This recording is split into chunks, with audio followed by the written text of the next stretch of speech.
उन्होंने सानू साडे वालद साहब की डैथ तो बाद अपनी औलाद की तरह पालिया है।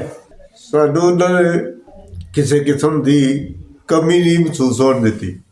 साड़ी बहुत अच्छी परवरिश की है। उन्होंने अपनी जिंदगी एक बेदाग एक मिसाली जिंदगी गुजारी, जिन्होंने उनका किसी भी पिंड किसी भी रिश्तेदार का दिल नहीं दिखाया है और अच्छी गल की है। किसी नाल मुनाफकत की, झूठ की, गलत बयानी नहीं की है। वो साढ़े वास्ते एक बड़ा दरस छड़ गए ने, मिसालां छड़ गए ने। बई गलत नहीं बयानी नहीं करनी, झूठ नहीं बोलना, किसी नाल धोखाधड़ी नहीं करनी, किसी नाल ज्यादती नहीं करनी।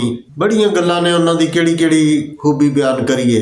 बेशुमार खूबियां ने, जितनियां भी करियां ने थोड़ियां ने। आखिरी वक्त विच उन्हां दे घट लोकां नूं इहो जिहा मौका नसीब हुंदा है